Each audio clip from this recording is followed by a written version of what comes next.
News talkies பின்பற்றாளர்கள் அனைவருக்கும் மதுரை ஜோதிடர் சாய் செல்வத்தின் இனிய வணக்கங்கள்.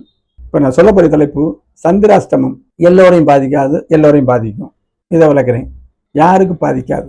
முதல்ல ஒரு ஜாதகத்தை எடுத்துக்கிட்டோம்னா சந்திரன் பலவீனமாகக்கூடாது. பலவீனம்னா என்ன? நீசம்.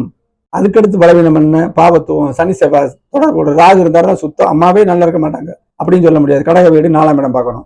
ஆப்ஷன் பாவகம், பாவகாதிபதி, காரகம், இதெல்லாம் சேர்த்து நம்ம சொல்லணும். கடக வீடு நமக்கு பார்க்கணும். கடக வீடு நல்லா இருக்கணும், சந்திரனும் ஒளியா இருக்கணும், மனம் சிந்தனை வழியா செல்லும், 5ஆம் இடம் நல்லா இருக்கணும், யூகத்தை கொடுக்கக்கூடிய புதனும், எல்லாத்துக்கும் புதன் தான் அறிவு, புதன் அவசியம். இப்படிப்பட்ட அமைப்புல இருந்து தசாபதிகள் நல்லபடியா இருந்துச்சுன்னா சந்திராசம் ஒண்ணும் பண்ணாதுங்க. அது தேய்பிர சந்திராசமா, தேய்பிர சந்திராசமா லேசா அப்படியே எல்லாரும் நிறைவான அமைப்பு ஒருத்தருக்கு இருக்காது. ஏதாவது ஒரு கிரக பாதிப்பு இருக்கும்ல, ஒவ்வொருத்தருக்கும் லக்கணம் இருக்கும்ல, ராசிக்கு எல்லா லக்கணமும் தானே, லக்கணத்துக்கு அவயோகமான தசாபதி இருக்குல்ல, அது வரும்ல. அப்ப சந்திராஷ்டமம் ஒளியாக இருந்த நிலையில அந்தரத்தின் வழியாக செயல்படும். கடைசி நிலை அந்தரம் தான். அந்தரத்தையும் உள்ள போய் சூட்சுமம்னு வரும்.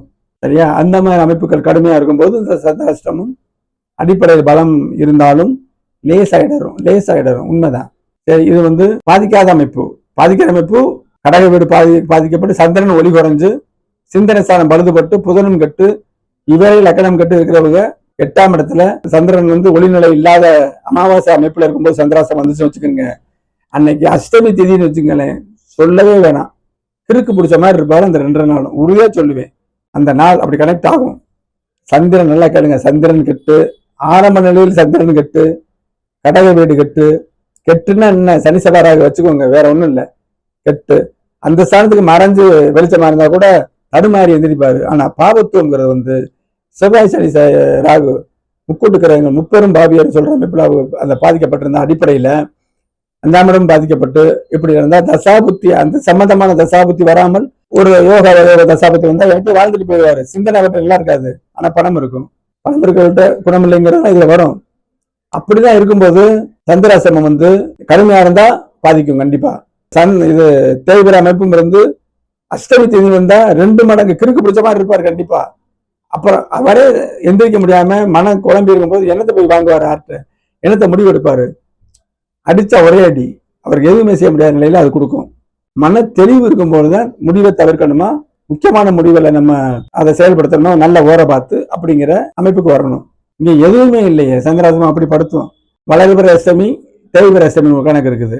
தேய்பிர அஷ்டமி கடுமையான சந்திராசிரமம் இருந்து இப்படி இருக்கும் பொழுது பேசாம வீட்டிலே உட்காந்துடணும். வீட்டில் உட்காந்தாலும் ஏன் உட்காந்துருக்கேன்னு வம்புளுக்கு வருவாங்க.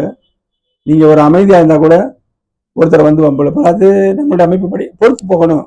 நமக்கு இதெல்லாம் வருதுங்க, பொறுத்து போகணும். மனசை திறப்படுத்துறோமுங்க, திறப்படுத்த எந்த பாதிப்பும் இல்லையே. ஞானிகள் எல்லாம் எங்க கிரகம் பாதிக்குது, என்ன ஏன் பாதிக்கல, அவங்க ஏத்துக்கிறாங்க. ஒருத்தர் வீட்டிலேயே பாருங்க, மனைவி சண்டை பிடிக்கிறாங்க. இப்படித்தான் மனைவின்னா ஏத்துக்கிட்டோம்னா என்ன கருத்து வரப்போகுது? நம்ம எதிர்வாதம் முடிஞ்சாதானே சண்டை வரும், பாத்திரம் பறக்கும், ஒற்றுமை குலையும். அப்போ நம்ம மனதை செம்மப்படுத்துகிற விஷயம் தான் சந்திரன். அதனால சந்திராசத்தை பத்தி பேசுறேன். இப்போ இன்னொன்னு சொல்றேன், சந்திரனும் கெடுது, சந்திராசமும் வருது. சந்திரன் கெட்ட அமைப்புலையும் இருக்கு, சந்திரன் நம்ம அடிப்படையும் சந்திரன் சரியில்லை. அப்ப வளர்பிறை சந்திராசம் வந்துச்சுன்னா ஓரளவு பாதிப்பு கட்டுக்குள்ள இருக்கும். தேய்பிறை சந்திராசம் வந்தா சொல்லவே வேணாங்க. சந்திராசம் அன்னைக்கு தாயார் பாதிக்கப்படுவது உண்டு. அது தசாபத்தி அந்தரத்தோட சேரும். தாயார் பாதிக்கப்படாம இருப்பாங்க, நம்ம மனசுல வெதும்புவோம், அது ஒரு கணக்கு. அப்ப சந்திராஷ்டமம் எல்லாருக்கும் ஒரே மாதிரி பாதிக்குன்னு சொல்லவே முடியாது. இதுலதான் சுபத்துவ பாவத்துவம் வருது அப்படிங்கிறத இதன் மூலம் தெரிவிச்சுக்கிறேங்க. அடுத்து ஒரு பயனுள்ள வீடியோ சந்திப்போம். நீங்க எப்பவுமே இணைந்திருங்கள் நியூஸ் டாக்கீஸ் சேனல். நன்றி, வணக்கம்.